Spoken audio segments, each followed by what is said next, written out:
Good morning, this is Anupama Ladhe for your subject Business Law, and today we are discussing a most difficult topic, that is holder and holder in due course.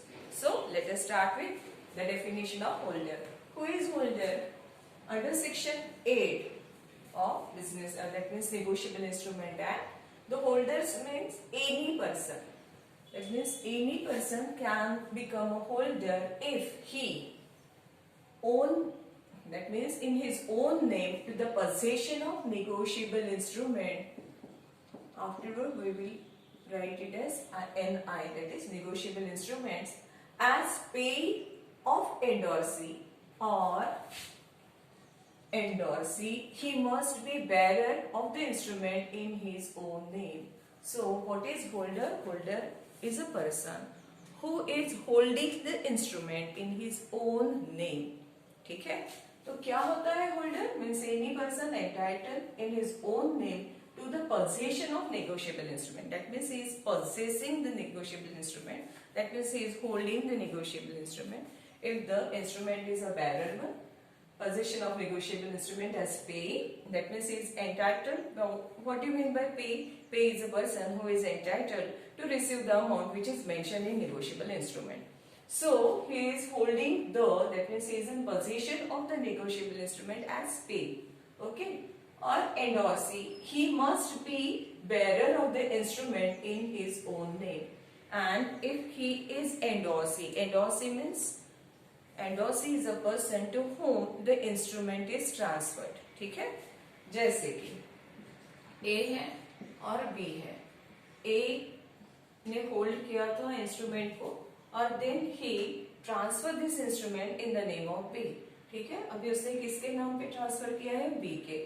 तो B becomes endorsee and A becomes endorser. तो क्या है कि अगर किसी ने उसको दिया भी है, that means अगर वो endorsee है and as a endorsee he is holding the instrument, then he is known as holder of an instrument. ठीक है, समझ में आ गया? In his own name, और किस नाम से उसने उसे होल्ड किया है? खुद के नाम पे. That means he is entitled to receive the amount which is mentioned in the negotiable instrument, or to receive or recover the amount due thereon. That means he has a right, that he is a holder when he has a right to receive the amount or recover the amount which is mentioned in negotiable instrument. Let us take one example. If you endorses a check to me, ठीक है, now I becomes endorser and you are the endorser. आपको किसी ने एक check issue किया था, अभी आपको मुझे उतनी अमाउंट देनी थी, इसलिए you transfer that cheque. Here transfer means endorsement. You endorse that cheque to me. आपने मुझे वो चेक दिया है. अब मैं as a endorsee I have a right. If even I am the bearer of the instrument, I have the right. क्या right है मुझे? टू रिसीव और recover the amount due thereon. जिस उसमें जितनी अमाउंट बताई हुई है वो मैं रिसीव कर सकती हूँ या तो रिकवर कर सकती हूँ. What is the difference between receive and recover? Receive means जिसने मुझे वो दिया है मैं उसके पास चली जाती हूँ और उसमें जितनी अमाउंट मेंशन की है that amount I receive from that person. And what is the meaning of recover? Recover means अगर किसी ने मुझे वो चेक ट्रांसफर किया है या तो नेगोशिएबल इंस्ट्रूमेंट दिया है और वो उसे ऑनर नहीं कर रहा है, तो जब मैं उसके अगेंस्ट कोई एक्शन लेती हूँ और उससे पैसे लेती हूँ, that is known as recover. समझ में है? What is the difference between receive और रिकवर? तो this is the definition of holder. तो होल्डर क्या हो सकता है? बेरर, पेई हो सकता है, या तो दूसरा क्या है? एंडोर्सी. अगर किसी ने उसे इंस्ट्रूमेंट को एंडोर्स करके उसने दिया है, लेकिन उसे क्या राइट मिलता है? To receive the amount which is mention in that particular negotiable instrument और to recover the amount which is due thereon. Now let us see the definition of holder in due course. Holder, the definition of holder is mentioned under section 8 of negotiable instrument act, and holder in due course, if the definition or meaning of that holder in due course is mentioned under section 9 of negotiable instrument act. Easy है. ये किसमें बताया? Section 8 में. Section 8 के बाद क्या आता है? सेक्शन 9. होल्डर हो गया, तो फिर बाद में कौन आने वाला है? Holder in due course. Let us see what is the difference between the holder and holder in due course. First we will define or we will see what is the meaning of holder in due course, and then we will differentiate the points between holder and holder in due course. So what is holder in due course? In case of negotiable instrument payable to bearer, he must be the possessor of negotiable instrument. ध्यान दीजिए bearer है तो he must be possessor, that means he is possessing that particular negotiable instrument. In case of negotiable instrument payable to order, देखिए order है तो वो क्या होना चाहिए? ही मस्ट बी पे और endorsee of the negotiable instrument. Same thing यहाँ holder में भी हमने देखा था कि वही था. In case of negotiable instrument payable to bearer, he must be the possessor of negotiable instrument, and in case of negotiable instrument payable to order, he must be the payee और endorsee of the negotiable instrument. अब bearer और order में क्या फर्क है? Bearer का मतलब ये होता है जब कोई नेगोशिएबल इंस्ट्रूमेंट हमसे बेरर, हमने ये चेक केस में भी देखा हुआ है पॉइंट, मैंने तब भी आपको एक्सप्लेन करके दिया था. चेक भी हम लोग कैसे निकाल सकते हैं? पे टू द बेरर, या तो फिर बेरर कट करके हम लोग क्या लिखते हैं? और टू द ऑर्डर ऑफ, बराबर है. तो यहाँ पे भी अगर बेरर करके लिखा हुआ है तो he must be the possessor, that means he must be possessing the instrument. समझ में आ गया? और payable to the order, able to the order यानी you particularly mention the name of that particular person, और अगर वो किसी और के लिए ऑर्डर देता है तो, समझ में आया? ऑर्डर देता है तो that means he is endorsing the instrument, बराबर है. payable to or to the order of, यानी payable to हो गया तो he will be the possessor, and to the order हो गया तो वो फिर से ऑर्डर देता है और वो किसी और को बताता है कि he is entitled to receive the amount which is mentioned in that particular instrument. समझ में आ गया है? तो अगर वो ऑर्डर है then he must be the pay. Pay means अभी हमने देखा है what is the meaning of pay, बराबर है. that means a person who is entitled to receive the amount, बराबर है. पे और एंडोर्सी, एंडोर्सी यानी क्या है? उसके नाम से किसी ने उसका नाम मेंशन करके साइन की हुई है, और जिसका नाम मेंशन किया हुआ है that person is known as endorsee. समझ में आया क्या है ऑर्डर और बेरर का मतलब? चलो अभी नेक्स्ट देखते हैं. This is the first point which states whether the person is a holder in due course or not, or you may say that these are the essential points which must be contained to consider a particular person as a holder in due course. अगर हमें एक person को बोलना है कि he is a holder in due course, तो ये जो मैं points बता रही हूँ, ये points अगर उसमें आते हैं then only you can say that he is a holder in due course. Otherwise that person will be the holder only. समझ में आया है? He must have become the holder for consideration. देखिए what is the biggest difference between holder and holder in due course. रास्ते में मुझे एक check मिला है, वो बेरर चेक है, उसमें कोई रेस्ट्रिक्टिव एंडोर्समेंट नहीं है, ठीक है. और मुझे वो चेक मिल जाता है. मुझे चेक मिला है तो उसके बदले में मैंने उसे कुछ दिया हुआ था? बिल्कुल भी नहीं. मुझे वो रास्ते में मिला है, मैंने उठाया है. तो अगर मेरे हाथ में आया then I am possessing that check, बराबर है. पोजेसर हो गई तो मैं कौन हो गई? होल्डर, बराबर है. हमने यहाँ पे भी देखा हुआ है he may be the possessor of negotiable instrument. Negotiable instrument payable to bearer, ठीक है. यहाँ पे ये भी हो रहा है, होल्डर इन ड्यू कोर्स में भी वही देख रहे हैं, होल्डर में भी वही देख रहे हैं. लेकिन in addition to treat a person as a holder in due course, he must possessing that negotiable instrument for consideration. अगर कंसिडरेशन नहीं है तो that person is only the holder of negotiable instrument. लेकिन अगर कंसिडरेशन के लिए, consideration क्या होता है? Consideration means something in return, बराबर है. मैं आपने मुझे कुछ दिया था इसलिए मैंने आपको उसके अगेंस्ट में चेक दिया है. That means you are possessing that negotiable instrument for consideration. समझ में आया? तो treat a person as a holder in due course, he must be possessing that negotiable instrument for consideration. Next क्या देख रहे हैं हम लोग? he must have obtained the possession of negotiable instrument before maturity. कब उसने उसे होल्ड करना चाहिए? देखिए, हम लोग एंडोर्समेंट मल्टीपल टाइम्स एक नेगोशिएबल इंस्ट्रूमेंट की एंडोर्समेंट कर सकते हैं, लेकिन वो एंडोर्समेंट यानी I am possessing that negotiable instrument before maturity, maturity date रहती है हर एक नेगोशिएबल इंस्ट्रूमेंट की। मैच्योरिटी डेट के पहले अगर मैं उसे परचेस कर रही हूँ then I will be treated as holder in due course. अगर उसके बाद अगर मैं उसको होल्ड करती हूँ तो it will not, that person या myself will not be a holder in due course. मैं कौन रह जाती हूँ? सिर्फ मैं रह जाती हूँ holder of a negotiable instrument. Holder in due course अगर समझना है, he is getting that instrument for consideration and he is entitled to recover or receive the amount mentioned therein। इसलिए क्या जरूरी है? बिफोर मैच्योरिटी वो आपके हाथ में आना चाहिए।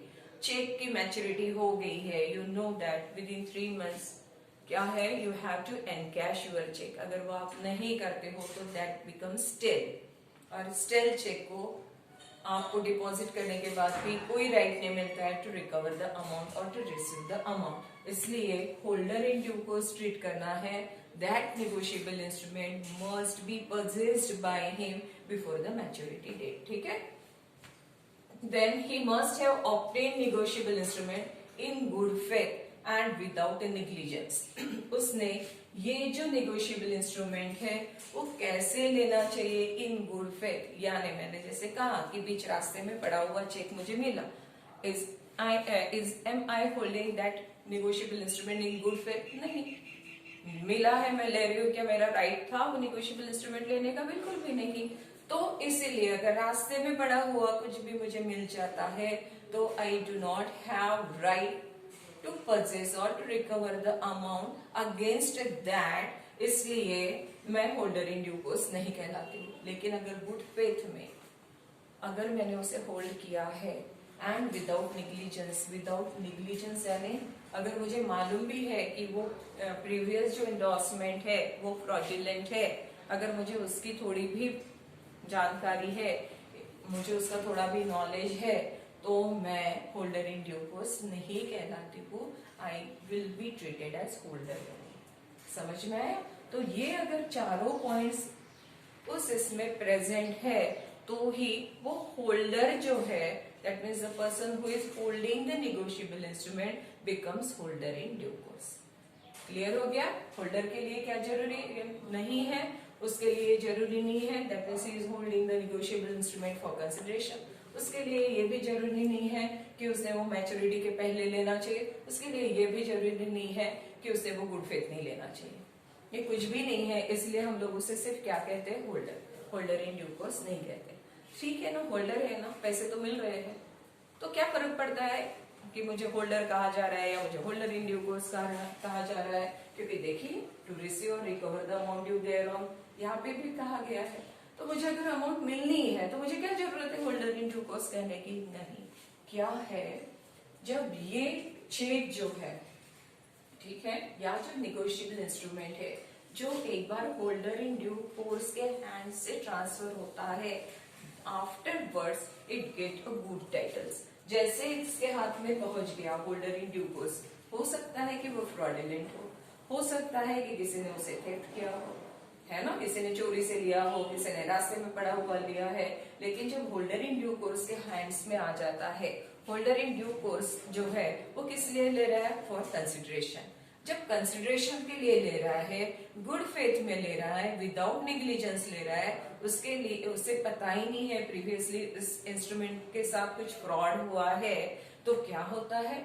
एक बार हम लोग कहते हैं ना कि गंगा में नहा लो पवित्र हो जाओगे, वैसे ही ये जो चेक है जो फ्रॉडुलेंट है वो अगर आपके हाथ में यानी होल्डर इन ड्यू कोर्स के हाथ में आ जाता है तो पवित्र हो जाता है। पवित्र हो जाता है यानी क्या है?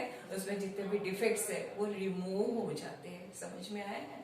तो इसके बाद जिसको भी इंडोर्स किया जाएगा ये cheque, he gets a good title. लेकिन होल्डर के हाथ में अगर डिफेक्टिव टाइटल है तो वो ट्रांसफर भी करता है, किसी को इंडोर्स भी करता है, तो भी वो क्या नहीं होता है? गुड फेथ में ट्रांसफर किया हुआ नहीं समझा जाता है and the endorsee do not get good title against that instrument. समझ में आए? That is the biggest difference between the holder and holder in due course. ये जो है वो जितने भी उसके प्रीवियस एंडोर्सीज है, जिन्होंने एंडोर्स किया हुआ है, एंडोर्सर है, उनके अगेंस्ट में केस फाइल कर सकता है। समझ में आया? क्यों? क्योंकि he has received the instrument in good faith. लेकिन ये जो है ये रिकवर नहीं कर सकता है अगर उसने गुड फेथ में वो चेक लिया हुआ नहीं है। अगर प्रीवियस पार्टी ने कोई फ्रॉड किया हुआ है तो as he is not getting good title, इसलिए he may or he may not recover the amount mentioned in negotiable instrument। समझ में आ रहा है? तो अभी हम लोग देखते हैं कि अभी डिफरेंशिएटिंग पॉइंट्स क्या है। सबसे पहला विदाउट एनी कंसिडरेशन, जैसे मैंने आपको पहले ही कहा, होल्डर है तो उसके लिए उसने होल्ड करना है वो पर्टिकुलर इंस्ट्रूमेंट को फॉर कंसिडरेशन, ये जरूरी नहीं है। लेकिन if you want to become a holder in due course then you must possess that check for, or you must possess that negotiable instrument for consideration। then obtains negotiable instrument after maturity। ये क्या है? After maturity भी वो negotiable instrument को hold कर सकता है और हम लोग उसे होल्डर कह सकते हैं, लेकिन he must possess that negotiable instrument before maturity। फिर क्या है? does not obtain negotiable instrument in good faith। Good faith में वो ले भी सकता है या नहीं भी ले सकता है, लेकिन जब वो गुड फेथ में लेता है तो होल्डर इन ड्यू कोर्स हो जाता है। इसलिए हमने क्या कहा है? Does not obtain negotiable instrument in good faith. ठीक है, समझ में आया है? हम लोग और इसके बाद में देखते हैं what are the privileges of holder in due course. तो क्या है privileges? What are the privileges of holder in due course? Now we will study it in detail. सबसे पहले बेटर टाइटल। जैसे मैंने आपको कहा कि जैसे उसके पास आता है तो क्यों आता है वो उसके पास में? For consideration. कंसिडरेशन के लिए आया है, that means he is getting the better title. Previous party का कैसे भी टाइटल हो, लेकिन holder in due course as he is getting or as he is possessing that instrument for consideration gets better title। Better title है ना previous party का, अगर fraudulent भी हो तो भी इसके हाथ में जब वो इंस्ट्रूमेंट आ जाता है तो वो कैसा टाइटल लेता है? Better title. Inchoate stamp instrument. Inchoate का मतलब होता है इनकम्प्लीट। अगर कोई इनकम्प्लीट भी हो इंस्ट्रूमेंट, लेकिन इसके हाथ में आने के बाद उसे क्या हो जाता है? कंप्लीशन, यानी उसको कंप्लीट हो जाता है। जैसे कि समझ लीजिए कि डेट नहीं डाली हुई होगी, ठीक है, अब उसके हाथ में जब आ जाता है तो उसमें ऊपर वो क्या लिखने वाला है? Because he is getting for consideration before maturity, यानी वो क्या देखने वाला है कि वो डेट है कि नहीं है, यानी बिफोर मैच्योरिटी वो उसे होल्ड कर रहा है कि नहीं कर रहा है। इसलिए ये इंक्वाइट स्टैम्प इंस्ट्रूमेंट भी होगा, लेकिन जब वो होल्डर इन ड्यू कोर्स के हाथ में आता है तो वो उसे किस तरह से मिलता है? कंप्लीट इंस्ट्रूमेंट करके उसके हाथ में आ जाता है। Liability to prior party. Liability जो प्रायर पार्टी की होती है वो इसके लिए बनी रहती है।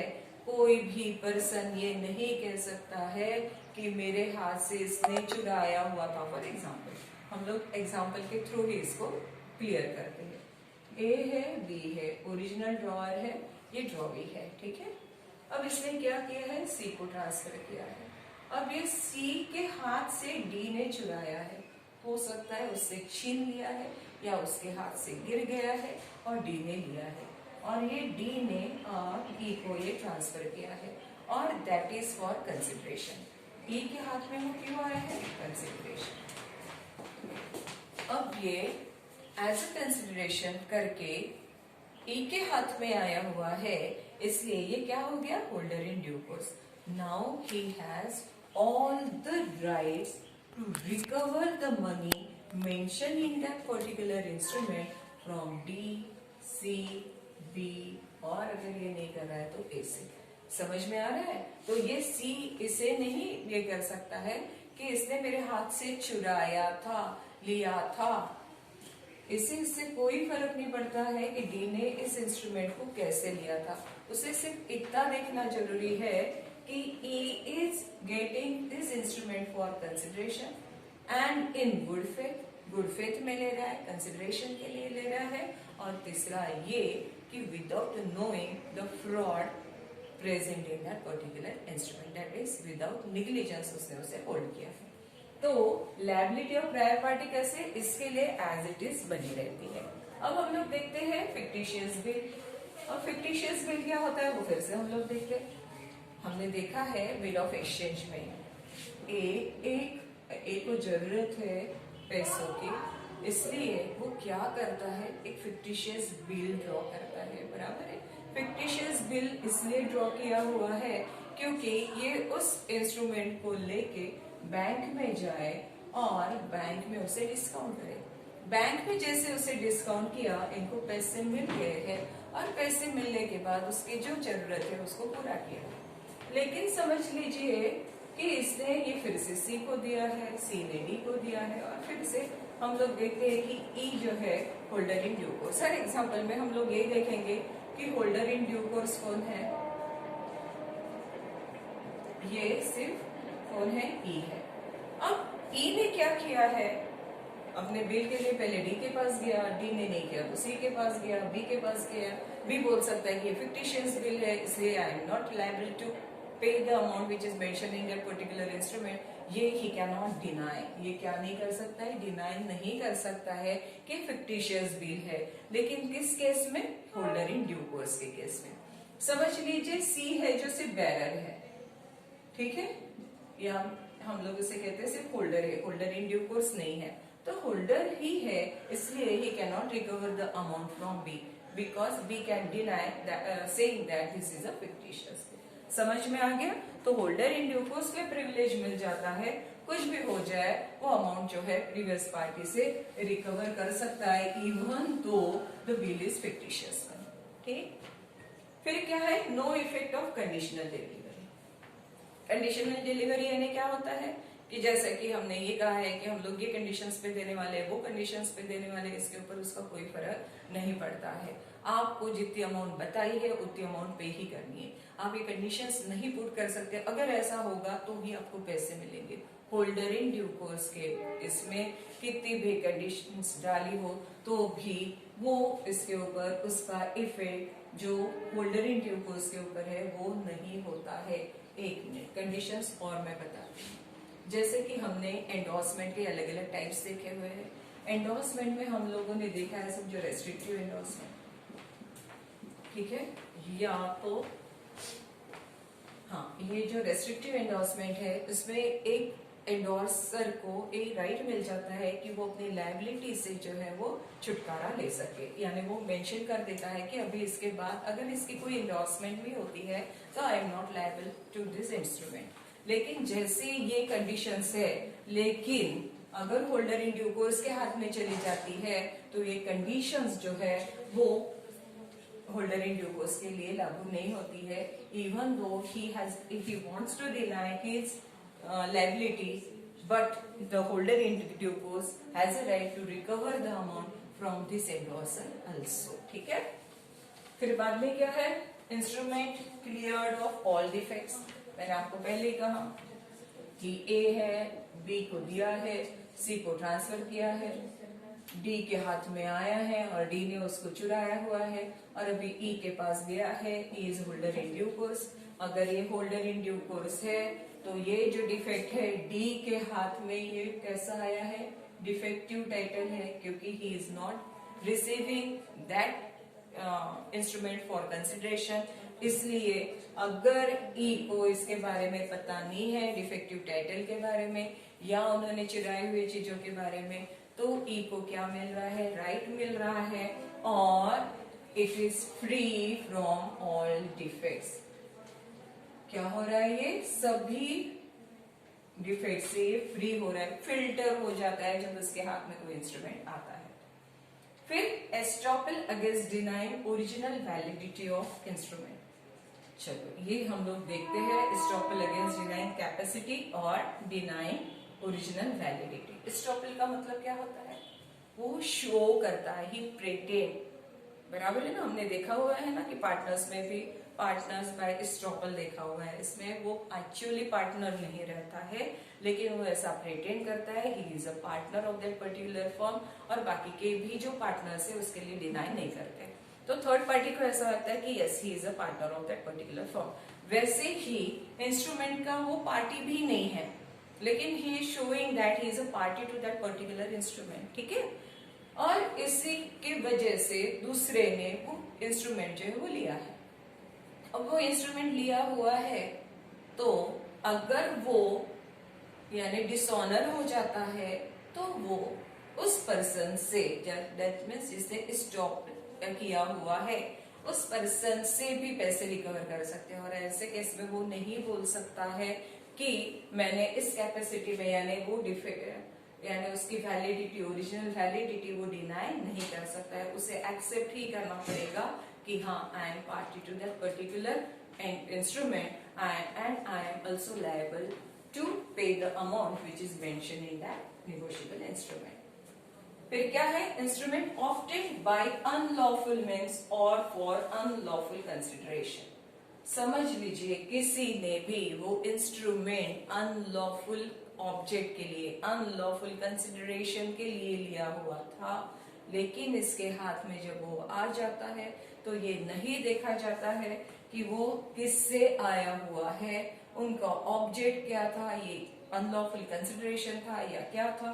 क्योंकि इसने इसे गुड फेथ में लिया हुआ है, इस वजह से वो क्या हो गया है, पूरी तरह से डिफेक्ट लेस हो गया, यानी पूरा उसका जो डिफेक्ट है वो क्लियर हो गया है, और उसके हाथ में आया हुआ जो इंस्ट्रूमेंट है वो उसने गुड फेथ में होल्ड किया, ये कंसिडर किया जाता है, और this is the privilege of holder in due course. अब देखिए ये डी है, इसने चुराया सी से, और समझ लीजिए एक एफ है, ठीक है, उसको पता है इसने चुराया हुआ है। अब ये होल्डर इन ड्यू कोर्स जो है वो एफ को ट्रांसफर करता है, ठीक है। तो अब इवन दो ये होल्डर इन ड्यू कोर्स के हाथ में आया हुआ है, लेकिन F do not possess the right recover the amount from previous parties. क्यों नहीं, क्योंकि उसे डिफेक्ट के बारे में पता था, तो he is not treated as holder in due course. इसे होल्डर इन ड्यू कोर्स नहीं माना जाता है। क्यों नहीं माना जाता है, even though he is receiving the negotiable instrument from the hands of holder in due course. मैंने आपको पहले बताया था कि होल्डर इन ड्यू कोर्स के हाथ में जब उसके हाथ से वो इंस्ट्रूमेंट जाता है तो आगे के भी लोग उसके लिए बेटर टाइटल लेते हैं, लेकिन इस केस में मैं बोल रही even though he is receiving the instrument from the hands of holder in due course, even though he is not getting the better title, or he is treated as holder only, holder in due course नहीं। क्यों, क्योंकि इसमें जो defect था उसके बारे में इसे जानकारी थी, he has a knowledge of defective instrument and that's why he cannot become holder in due course। चलो तो समझ में आ गया है किसे हम होल्डर इन ड्यू कोर्स कहते हैं, प्रिविलेजेस क्या है होल्डर इन ड्यू कोर्स के। अगर नहीं समझ में आया है तो जब हम लोग अपना डाउट सेशन देंगे उसमें आपने फिर से पूछना है, और पूछना ही है, नहीं तो आपके डाउट्स वैसे ही रहेंगे, और मुझे तो मालूम नहीं आपके डाउट्स क्या हैं और क्या नहीं है। जब तक कि आप बताओगे नहीं तब तक कि मैं समझ नहीं सकूंगी। डाउट क्लास आपका होने वाला है और जरूर होने वाला है, और उसमें इसके लिए पहले आपको मेरा पूरा वीडियो देखना पड़ेगा, जितने भी मैंने अपलोड किए हैं वो देखने होंगे, और उसके बाद भी डाउट आप पूछ सकते, ठीक है। चलो, थैंक यू।